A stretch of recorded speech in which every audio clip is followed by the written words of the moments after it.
I'm out here on High Rock Road, about 3/4 of a mile from my house in Buckingham County. I'm out here on my morning walk. I walk past this spot twice a day, almost every day, usually in the dark. But here it is Saturday morning and the sun's out, and I notice there are actually some rocks here. And at this spot here, we've got, let me see if I can show it to you. Hang on, I'm going to flip the camera around.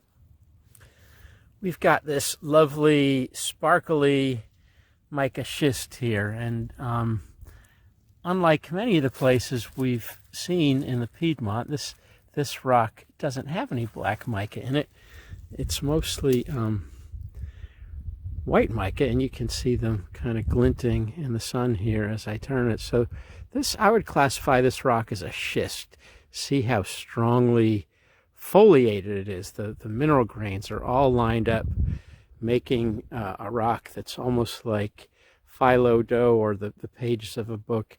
But the mineral grains are big enough to see the individual grains, even with the naked eye.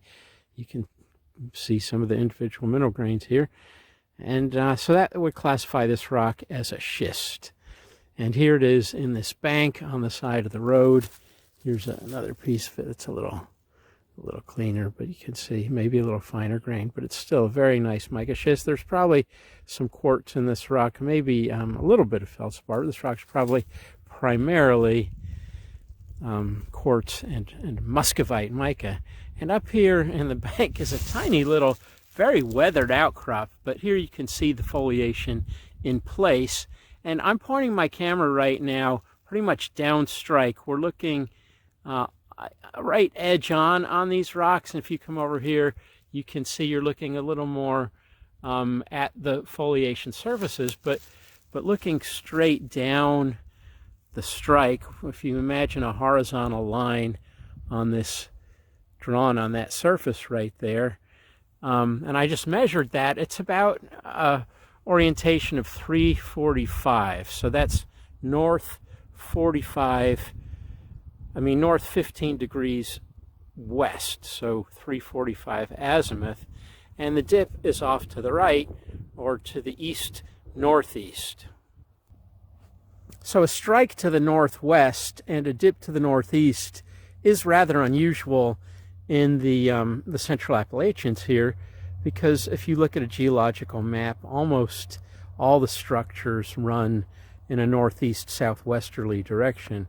So what that tells us here is that these rocks don't have an orientation that's consistent with the regional structure. And if you look at a geologic map, and if you look in east central Buckingham County, for example, the geologic map of Virginia, you'll see that actually we're on the nose of a fold here.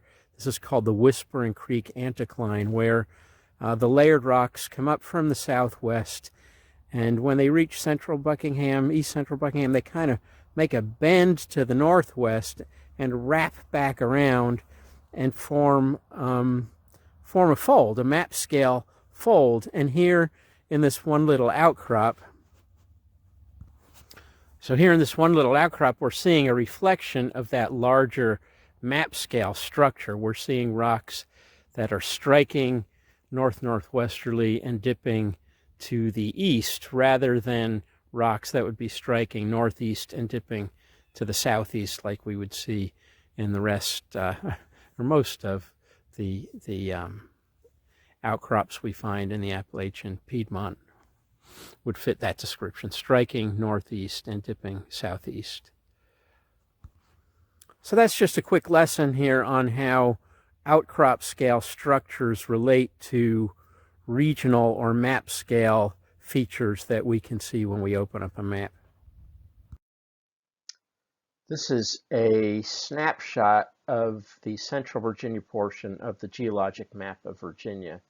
And we see here part of Buckingham County, eastern Buckingham County, and northwestern Cumberland County, the county line running right up through here. Here's Route 60 cutting across the map like this. Cumberland Courthouse, Sprouse's Corner, Buckingham Courthouse. And so what we see on the west side over here, this orange area is what we call the Potomac terrain, or the western Piedmont. And then on the east over here is the Goochland terrain. And in the middle is our Chopawamsic terrain that holds an awful lot of metamorphosed volcanic, sedimentary, and igneous rocks here in central Virginia. And the Chopawamsic terrain is bounded on the west by the Chopawamsic Fault that crosses Route 60 just east of Buckingham Courthouse.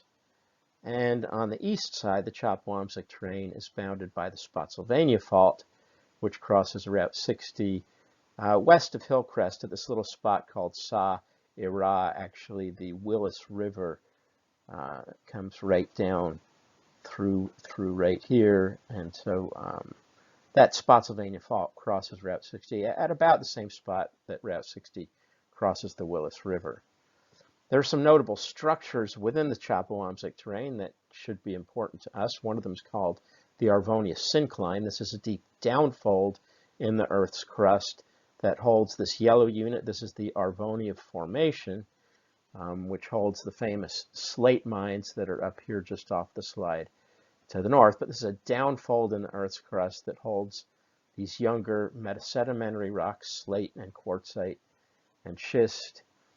But there's another structure that's less famous but just as important, the Whispering Creek Anticline. And this is an upfold in the Earth's crust that crosses Route 60 right where Whispering Creek crosses Route 60. So if you're driving Route 60 from Sprouse's Corner to the east, you go down a pretty deep valley right here, and it's labeled on the highway. There's a sign there that says Whispering Creek, and that's the axis of this Whispering Creek anticline.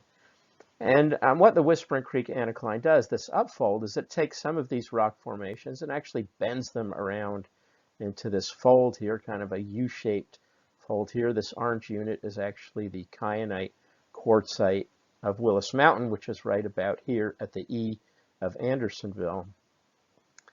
But, you know, at most of the Appalachians, and I was explaining this at the roadside, the rock formations are primarily running from a southwesterly to northeasterly direction. But we do get these regional folds where the rocks are actually bent around these structures. Here, in this case, it's an upfold.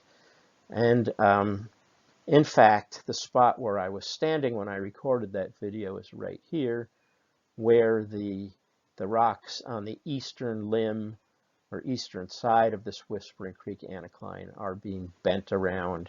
And so the strike, in other words, the direction of this line right here, is now in a northwesterly direction rather than a northeasterly direction, and that's actually reflected in the rocks themselves that you see on the side of the road.